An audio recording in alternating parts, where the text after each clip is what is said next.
الحمد لله رب العالمين وبه نستعين على أمور الدنيا والدين وصلى الله وسلم على نبينا محمد وعلى آله وصحبه وسلم إن شاء الله تعالى وحانو بالله بدنا دروس لحريرته رمضانك هي بش بركيسا فود النغوص وهيس موضوع أهرية أما جلسة أهرية سوما تقاضنا إنه وحوي نبي عليه الصلاة والسلام مرك أهرية سوي بش دارته ومضوا بشارين جري صحابة وبشارين جري سادرت مرك حال الدنيا مرك بش لحقيقيه inaan isu bishaarayno barkana barka kale u bishaareeyo akhbaarta iyo warka uu la wadaago farxadda iyo uu la wadaago ugu tahaniyadeeyo nabiga wuxuu sallallahu alayhi wasallam sida xadiiska abi hurayra uu tilmaamayo afar shay ayuu nabiga sallallahu alayhi wasallam ugu bishaareyn jiray saxaabada marka ugu horeyso oo bisha dhab noqoto النبي صلى الله عليه وسلم وحيري أتاكم شهر رمضان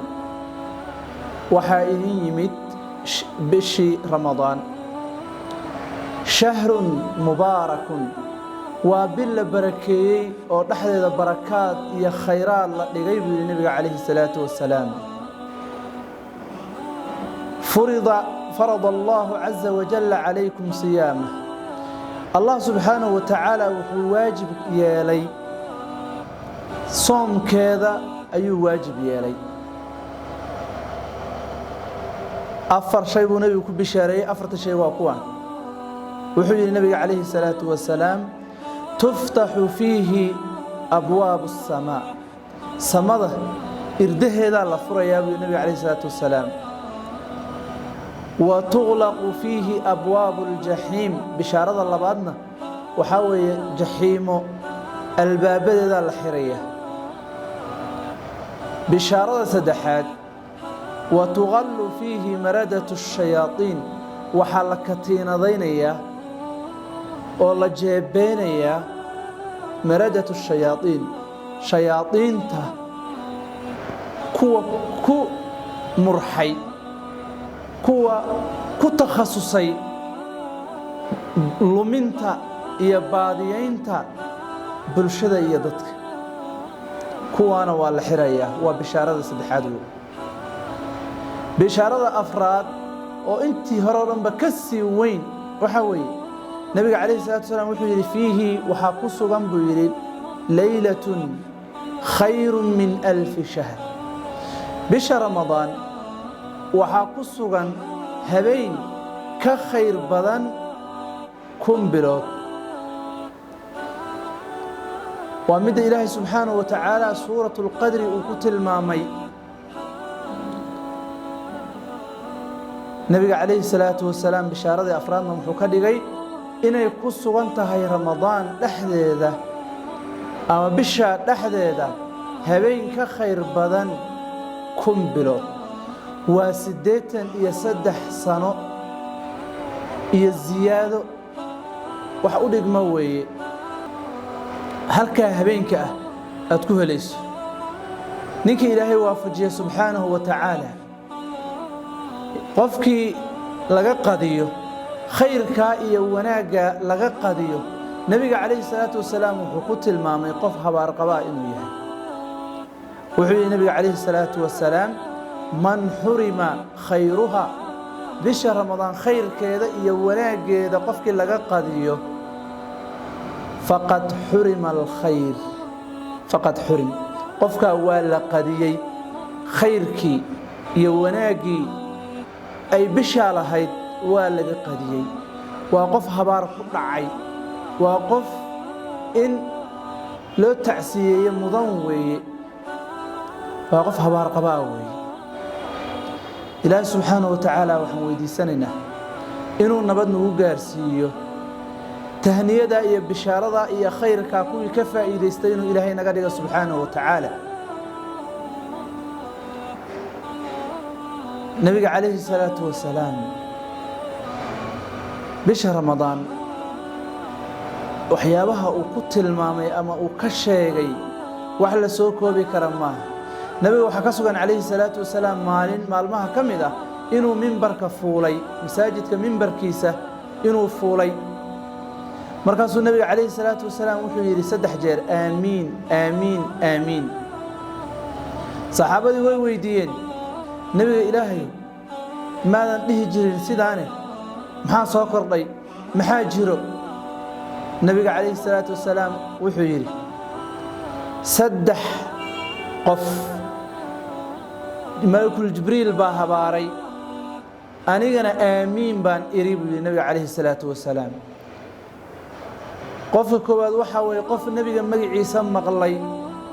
nabigana aan ku sallinin calayhi salaatu wasalaam, qofkaas naarta Allah ku fogeeyay ayuu yiri, anigana waxaan iri buu yiri aamiin. qofka labaad oo nabiga malakul jibriil uu habaaray, nabigana aamiin uu yiri waxa weeye qof labadiisii waalid soo gaaray ridahooda iyo ihsaankoodana aan ku mudanin janno, oon ka faa'iideysanin fursadda waalidka, noloshooda aan ka faa'iideysanin, aan ka ducaysanin, aan baari u noqonin, aan u dhagan nuglaanin, kaasna wuxuu yiri naarta Allah ku fogeeyo, anigana waxaan iri yiri aamiin. midka saddexaad nabiga calayhi salaatu wasalaam waxa uu yiri qof bisha Ramadaan soo gaaray oo fursadeedii iyo khayraadkeedii iyo dambi dhaafkeedii iyo maghfiradeedii laga qadiyay, ka faa'iideysan, qofkaana wuxuu yiri naarta Allah ku fogeeyo, anigana waxaan iri yiri aamiin. u fiirso waxa uu xabaaraya waa malakul jibriil, waa malag malaa'ikta ilaahay kamida, waa malaa'ikta midka ugu weyn, waa malaa'ikta sayidkooda, ducadiisana lama soo celinay. qofka aamiin leh waa khalqiga ilaahay abuuray subhanahu wa ta'ala kii ugu fadliga badnaa oo ugu qiimaha badnaa way. ilaahay subhanahu wa ta'ala waxaan weydiisanayaa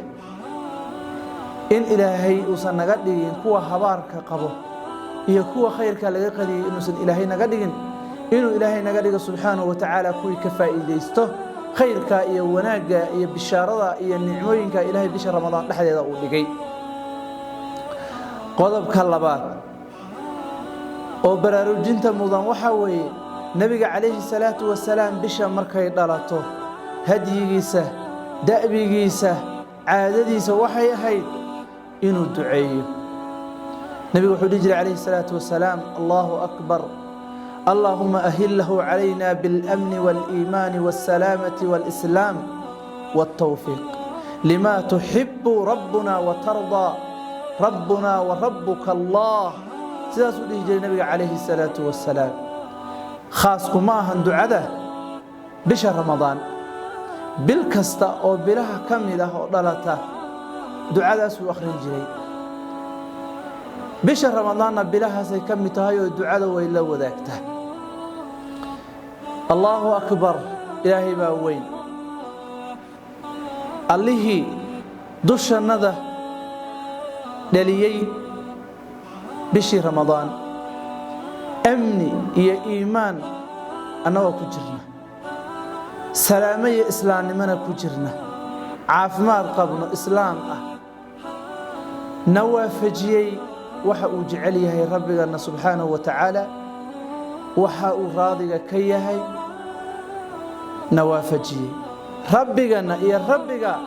Allah way bishaanay rabbigana waa Allah, annagana rabbigana waa Allah, laba makhluuq baan nahay. ducadaasna nabiga ka sugantahay calayhi salaatu wasalaam. saadarteed waxaan idin la wadaagayaa, idinkugu bishaaraynayaa qof kasta oo maqlayo, qof kasta oo dhageysan doono, qof kasta oo maqalkayga muuqaalka uu gaari doono, bishaarada nabiga calayhi salaatu wasalaam baan ugu bishaaraynaya kuwii ka faa'iideystana ilaahay naga dhigo. subhanaka allahumma wa bihamdika ashhadu an la ilaha illa anta astaghfiruka wa atubu ilayk.